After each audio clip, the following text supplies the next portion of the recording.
تو کوشش تو بہت کی جا رہی ہے ظہیر اور ٹبر کو معصوم اور بہت اچھا ثابت کرنے کی. بڑے مزے کی باتیں ان کے بارے میں کی جاتی ہیں کہ ان کی امی نے، ظہیر صاحب جو ہیں ڈاکٹر صاحب کی امی نے، ان کے والد کے انتقال کے بعد جو ان کی پینشن ملتی تھی اس سے انہوں نے اپنے تینوں بیٹوں کے لیے بحریہ میں پلاٹ لے لیا.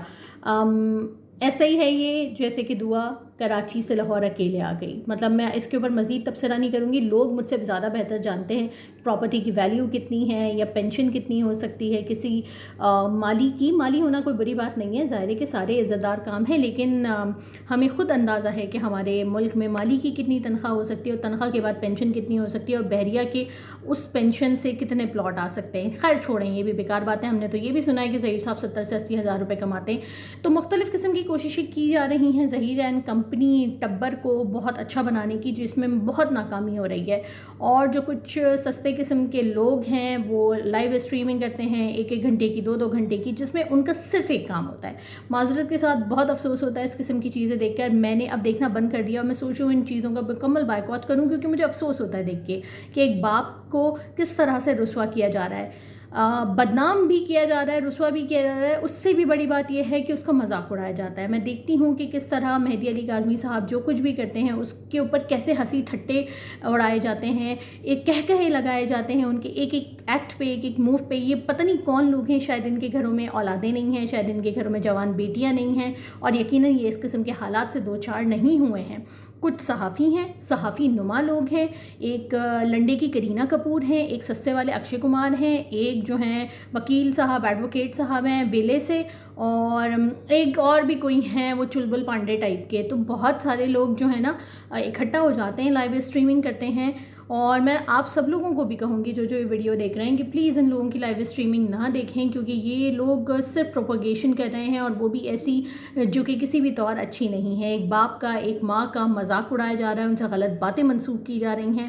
ایک صحافی نے دعا زہرا کا انٹرویو لیا تھا جو کہ ایک چینل سے تعلق رکھتے ہیں، اور ان کے اوپر کافی تنقید کی گئی تھی کہ انہوں نے ایک مائنر کا انٹرویو کیوں کیا، اس کا اسٹیٹمنٹ کیوں لیا، اور ظہیر کا انٹرویو کیوں کیا، جبکہ وہ اغوا کے مقدمے میں مین کلپریٹ ہے، مطلب مین سسپیکٹ ہے. اس کا انٹرویو کیوں دفتر میں بٹھا کے اس طرح سے لیا گیا جس طرح وہ کوئی ہیرو ہیروئن ہے. ایک چینل کے تھرو انہوں نے لیا تھا. لیکن وہ جو صحافی ہیں ان کے اوپر تنقید تو کی جا رہی ہے کہ ان کے سوال اتنے مناسب نہیں تھے، نہ انہوں نے سخت سوالات کیے، اور جو صحافی کا حق ہوتا ہے وہ انہوں نے ادا نہیں کیا. لیکن آف دی ریکارڈ جو کچھ بھی انہوں نے نوٹ کیا وہ ساری باتیں انہوں نے مختلف یوٹیوبرز کو بتائی ہیں جو کہ میں نے بھی دیکھی ہیں.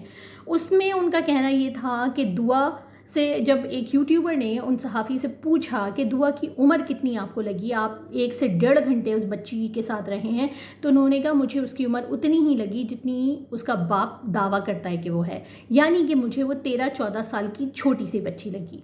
جب ڈاکٹر صاحب کے بارے میں پوچھا گیا کہ ظہیر آپ کو کتنی عمر کا لگا، تو انہوں نے کہا ظہیر میچورڈ ہے، ظہیر کو پتہ ہے کیا بولنا ہے. اس نے کہا کہ جو کچھ بھی تھا، جو کچھ بھی دعا بول رہی تھی، آپ کو کیا لگتا ہے اپنی مرضی سے بول رہی تھی؟ تو انہوں نے اس بات سے انکار کیا. انہوں نے کہا وہ ایک لفظ وہ بول رہی تھی جو ظہیر اسے بتا رہا تھا، ظہیر ہی اس کے منہ میں الفاظ بھی دے رہا تھا، اور وہ ہر سوال کے بعد ظہیر کو دیکھتی تھی، ظہیر اسے اشارہ کرتا تھا تو وہ جواب دیتی تھی، اور وہ جواب وہ دیتی تھی جو ظہیر نے اسے بتایا ہوتا تھا.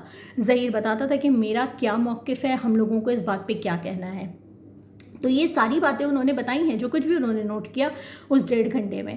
تو اب یہ جو کوششیں کی جا رہی ہیں نا کہ ڈاکٹر صاحب اور ان کے ٹبر کو بہت اچھا سا بنانے کی، تو اس میں ناکامی کی صورت میں اب یہ لوگ اوچھے ہتھ کنڈوں پہ اتر آئے ہیں، اور جو انہوں نے سستے قسم کے لوگ خرید رکھے ہیں ان کو اس کام پہ لگا دیا کہ مہدی علی کاظمی اور ان کے خاندان کو بدنام کیا جائے، ان کی بیوی کو بھی بدنام کیا جائے، ان کے مہدی صاحب کو بھی بدنام کیا جائے. تو اس کام پہ لگے ہوئے ہیں، اور بالکل خوف خدا سے یہ لوگ مبرہ ہو چکے ہیں کہ ان کے آگے بھی کچھ آ سکتا ہے. کل جیسے دعا کی امی نے کہا کہ آپ لوگ کسی ماں کی بد دعا نہ لیں، لیکن شاید ان لوگوں کی آنکھوں پہ پٹیاں بن گئی ہیں، دلوں پہ تالے پڑ گئے ہیں، ان کو بالکل سمجھ میں نہیں آ رہا کہ اس قسم کی حرکت نہیں کرنی چاہیے. لیکن سب کے سب لگے ہوئے ہیں اور ایک ایسا نیریٹو بنانے کی کوششوں میں مصروف ہیں جس میں دعا کو تو برا سمجھا جائے، کیونکہ لوگ بہت سارے اسے برا سمجھ رہے ہیں. اب جیسے کل جو اس نے بیانات دیے ہیں، اس کے بعد لوگوں کا بہت سارے لوگ ہیں جو کہتے ہیں کیسی بیٹی ہے، بہت سارے لوگ ایسے بھی ہیں میری طرح جو سمجھتے ہیں کہ اسے زبردستی بلوایا جا رہا ہے، لیکن اس کے باوجود بہت سارے لوگ اسے برا کہہ رہے ہیں.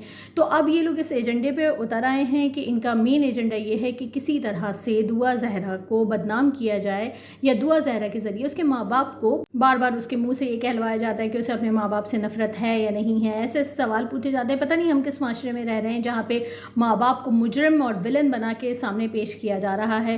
جو اس لائیو اسٹریمنگ میں ایک ایڈوکیٹ صاحب ہیں ویلے قسم کے, وہ تو بھائی کہتے ہیں کہ دعا کو اپنے ماں باپ کو معافی نہیں کرنا چاہیے. جتنا انہوں نے اس بچی کو بدنام کیا ہے, دعا کو معاف نہیں کرنا چاہیے اپنے ماں باپ کو. اور آپ میری بیٹی ہیں دعا, میں آپ کے لیے سب کچھ کرنے کو تیار ہوں. مطلب سگے ماں باپ کوئی حیثیت نہیں رکھتے, آپ پتہ نہیں کون ہیں, نہ کوئی آپ کو جانتا ہے, نہ آپ کی کوئی مطلب آپ ہیں کون کہ آپ کسی بچی کو اس قسم کے مشورے دے رہے ہیں. اور اوپر سے ساتھ ساتھ یہ بھی بولتے رہتے ہیں کہ ہمارے گھر میں بھی بیٹیاں ہیں, ہماری بھی اولادیں ہیں.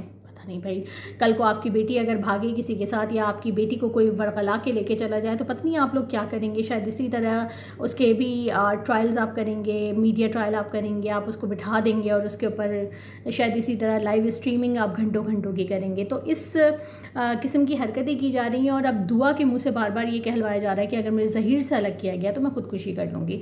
وہ اس قسم کی جذباتیت کریٹ کرنا چاہ رہے ہیں کہ دعا جو ہے وہ عاشقی اور محبت میں پڑھ کے جان بھی دے سکتی ہے. وہ اس قسم کی بچی ہے, جبکہ 13 14 15 سال کی بچی, کیا میں اب کیا بولوں اس کے اوپر. میرے پاس سیریسلی الفاظ ختم ہو جاتے ہیں جب میں اس بچی کے بارے میں غور کرتی ہوں. کبھی کبھی مجھے بھی بہت افسوس ہوتا ہے. غصہ تو مجھے اس کے اوپر کبھی نہیں آتا کیونکہ میں سمجھتی ہوں کہ وہ کم عمر ہے, لیکن مجھے افسوس ہوتا ہے کہ وہ کن لوگوں کے ہاتھوں میں ہے اور کس طرح سے ان لوگوں کے ہاتھوں میں وہ مطلب اس کو کس طریقے سے یوز کیا جا رہا ہے. تو بہت سارے لوگ, بے ضمیر قسم کے لوگ اس کو یوز کر رہے ہیں اور وہ یوز ہو بھی رہی ہے. ہو سکتا ہے کہ وہ اپنی مرضی سے ہو رہی ہو کیونکہ وہ ابھی حقیقت کا ادراک نہیں کر پا رہی ہو. یہ بھی ہو سکتا ہے کہ اسے بلیک میل کیا جا رہا ہو. جو بھی ہو رہا ہے, امید یہی ہم رکھتے ہیں کہ انصاف کا بول بالا ہو, جو حقیقت اور سچ ہے وہی لوگوں کے سامنے آئے اور وہی سب تسلیم بھی کریں, دعا زہرا بھی اور ٹبر بھی.